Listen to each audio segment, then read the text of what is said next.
ఉమ్మడి వరంగల్ జిల్లా వ్యాప్తంగా విద్యాసంస్థల బంద్కు విద్యార్థి జేఏసీ పిలుపునిచ్చింది. ఈ నేపథ్యంలో వరంగల్ బంద్ దృష్ట్యా టెన్షన్ వాతావరణం నెలకొంది. దీంతో కాకతీయ యూనివర్సిటీ వద్ద పోలీసులు భారీ బందోబస్తును ఏర్పాటు చేశారు. కాకతీయ విశ్వవిద్యాలయం నుంచి భారీగా బైక్ ర్యాలీ నిర్వహించిన కేఈ విద్యార్థి సంఘాల నేతలతో మా ఉమ్మడి వరంగల్ జిల్లా ప్రతినిధి స్వామి ఫేస్ టు ఫేస్. తెలంగాణ రాష్ట్ర ఉద్యమానికి ఆయుపట్టుగా ఉన్న విద్యార్థి జేఏసీ అంటే కాక యూనివర్సిటీ విద్యార్థులను ముందుంచి కూడా పోరాటం చేసి కూడా తెలంగాణ రాష్ట్ర సాధనలో విద్యార్థులు కీలక భూమితో పోషించిన విద్యార్థులు మాత్రం ఇలా కాకతీయ యూనివర్సిటీ విద్యార్థులకు అన్యాయం జరిగిందని చెప్పి కూడా కాకతీయ వైస్ ఛాన్సలర్ వెంటనే అరెస్ట్ చేయాలి అని చెప్పి కూడా రిజిస్టర్ కూడా వెంటనే సస్పెండ్ చేయాలని చెప్పి కూడా ఇలా విద్యార్థి జేఏసీ ఆధ్వర్యంలో కూడా కేయూ క్రాస్ దగ్గర వద్ద కూడా మొత్తానికైతే మనమున్నాము. ఇక్కడ ప్రస్తుతానికైతే ఇక్కడ మాత్రం మొత్తం అంటే జేఏసీ ఆధ్వర్యంలో కూడా భారీ బందోబస్తు నడుమ కూడా పోలీసుల నేపథ్యంలో కూడా ఇక్కడ జేఏసీ వాళ్ళ నేతలైతే ఇక్కడ ధర్నా చేస్తున్న నేపథ్యంలో కనపడతా ఉంది. మొత్తానికైతే మనతో అంటే పీడిఎస్ నుంచి విజయ్ కన్నా ఉన్నాడు. విజయ్ కన్నా అడిగే ప్రయత్నం చెప్పండి. ఇప్పుడు మీకు వీసీని ఎందుకు అరెస్ట్ చేయాలని చెప్తున్నారు, ఎందుకు సస్పెండ్ చేయాలని చెప్తున్నారు? ఈ రోజు కాకతీయ యూనివర్సిటీ పిహెచ్డి కేటగిరీ 2లో జరిగినటువంటి అవకతవకలపై అక్రమాలపై విచారణ చేయాలని చెప్పేసి వీసీని ప్రశ్నించినటువంటి విద్యార్థుల పైన పోలీసుల చేత థర్డ్ డిగ్రీ ప్రయోగించి టాస్క్ ఫోర్స్ పోలీసుల చేత అత్యంత పాశవికంగా దాడి చేయించడం అనేటువంటి జరిగింది. అట్లాగే అక్రమ కేసులు పెట్టడం జరిగింది. కాబట్టి వీటిని నిరసిస్తూ నిజంగా అక్రమాలు జరగకుంటే జరగలేదని చెప్పి వివరించుకున్నటువంటి వీసీ ఈ రోజు విద్యార్థుల పైన కక్షపూరితంగా కేసులు పెట్టి నిర్బంధించడం అనేటువంటి ఏదైతుందో కాకతీయ యూనివర్సిటీ విద్యార్థి జేఏసీ పక్షాన అట్లానే కాకతీయ యూనివర్సిటీ విద్యార్థి సంఘాల పక్షాన మేము తీవ్రంగా గత 6 రోజులుగా మేము నిరసన దీక్షలను కొనసాగిస్తున్నాం.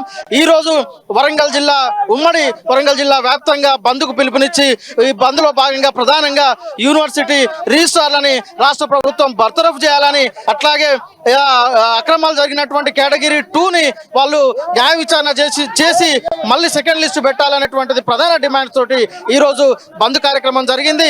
ఈ బంద్కు రాజకీయ పక్షాలు అదేవిధంగా వర్తక వాణిజ్య విద్యా సంస్థల వాళ్ళు అందరూ కూడా సంపూర్ణంగా మద్దతు ప్రకటించడం అనేటువంటి జరిగింది. వారందరూ కూడా జేఏసీ పక్షాన మేము ధన్యవాదాలు తెలియజేస్తా ఉన్నాం. మరో కేయూ జాక్ నేత ఇక్కడ భిక్షపతి యాదవ్ ఉన్నాడు. భిక్షపతి యాదవ్ ని అడిగే ప్రయత్నం చేద్దాం. తిరుపతి యాదవ్ ఉన్నాడు. తిరుపతి యాదవ్ ని అడిగే ప్రయత్నం చేద్దాం. చెప్పండి, ఇప్పుడు మీకు పిహెచ్డి గ్రూప్ 2లో ఏం అవకతవకలు జరిగాయి? కేటగిరీ 2లో విద్యార్థులకు అన్యాయం జరిగింది, అవినీతి జరిగిందని వీసీని శాంతియుతంగా విద్యార్థులపై ధర్నా చేసి ప్రశ్నిస్తే అకారణంగా కేసుల పాలు చేసి విద్యార్థులపై దాడి చేయించినటువంటి వీసీ రిజిస్ట్రార్ ను వెంటనే బర్తరఫ్ చేయాలని గత 6 రోజుల నుంచి మేము శాంతియుతంగా దీక్షలు చేయడం జరుగుతుంది. ఈ శాంతియుతంగా దీక్షలలో కూడా ప్రభుత్వం స్పందించకుండా, స్థానికంగా ఉన్న 2 మంత్రులు ఎమ్మెల్యేలు స్పందించకుండా సిగ్గు శరం లేని కేసీఆర్ ప్రభుత్వం తక్షణమే కేసీఆర్ ఈ అవినీతి వీసీ రిజిస్ట్రార్ పక్షాన ఉంటారా, విద్యార్థుల పక్షాన ఉంటారా? అసలు ఏ సమస్య లేకుండా వాళ్ళ ఈ ఉద్యమం నిర్వీర్యం చేయడం కోసం హాస్టల్ మొత్తం మూసివేసి పంపించిల్లు. ఇవాళ సకల జనుల బంధుకి ఇచ్చిన వరంగల్ జిల్లా వ్యాప్తంగా ఈ బంధు ప్రశాంతంగా జరిగింది. ఇప్పటికైనా ఈ ప్రభుత్వం వాళ్ళకి ఏమైనా సోయి ఉంటే, ప్రభుత్వాన్ని కాపాడాలా, విద్యార్థులకు న్యాయం చేయాలని ఉంటే తక్షణమే వీసీ రిజిస్ట్రార్ ను బర్తరఫ్ చేయాలని కేయూ జేఏసీ నుంచి డిమాండ్ చేస్తున్నాం. Tirupati Yadav, KU JAC chairman. మరో నేత పీడిఎస్ నేత ఉన్నారు. పీడిఎస్ నేతను అడిగే ప్రయత్నం చేద్దాం. చెప్పండి, ఇప్పుడు మీరు వీసీని కానీ రిజిస్టర్ కానీ బర్తరఫ్ చేయాలని ఎందుకు కోరుకుంటున్నారు?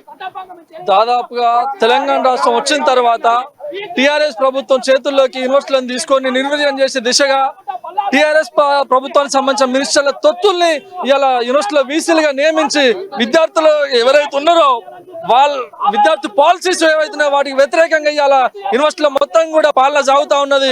ఇవాళ కాంట్రాక్ట్ అయితేనేమి, పిహెచ్డీలు అయితేనేమి, ఏదైనా కూడా ఏది చూసుకున్నా యూనివర్సిటీ మొత్తం అమ్మేసే వైపుగా ఉన్నది. ఇవాళ టీఆర్ఎస్ ప్రభుత్వం మొత్తం యూనివర్సిటీలను నిర్వీర్యం చేయడానికి కంకణం కట్టుకునేది. దాంట్లో భాగంగానే ప్రైవేట్ యూనివర్సిటీలను తీసుకొచ్చిందనే విషయాన్ని కూడా మేము దృష్టిలోకి తీసుకొస్తాను. ఈ రోజు ఏదైతే పిహెచ్డి కేటగిరీ 2లో అవకతవకలు జరిగినాయని చెప్పేసి ఆడికి వెళ్తే విద్యార్థుల మీద అకారణంగా పోలీసులతో దాడులు చేయించి కొట్టించి వాళ్ళ ఎముకలు విరగొట్టినందుకు 6 రోజులుగా మేము దీక్షలు చేస్తుంటే టీఆర్ఎస్ ప్రభుత్వం స్పందించలేదు. జిల్లాలో ఉన్న మంత్రులు, ఎమ్మెల్యేలు ఎవరు స్పందించట్లేదు. అంటే దీని వెనకాల టీఆర్ఎస్ ప్రభుత్వం ఉందనే విషయాన్ని మేము బలంగా నమ్ముతా ఉన్నాం. దాన్ని ప్రజల్లోకి తీసుకుపోవడానికే ఈ రోజు బంద్ని ఇవ్వడం జరిగింది. ఈ బంద్ను ప్రజల్లో శాంతియుతంగా జరిగింది. ఈ బంద్కు ప్రజలు కూడా మద్దతు ప్రకటించారు. కానీ బలవంతంగా పోలీసులు మేము బంద్ చేసిన వాటిని వాళ్ళు బలవంతంగా తెరిపించే కార్యక్రమం పెట్టుకొని బంద్ జరగలేదని చూపించడానికి ప్రయత్నాలు చేస్తా ఉన్నారు. కానీ ఇవేమి జరగదు. ఇవాళ ఏం జరిగిందనేది మొత్తం కూడా ప్రజలు గమనిస్తా ఉన్నారు. బీఆర్ఎస్ ప్రభుత్వానికి బుద్ధి చెప్పక తప్పదు.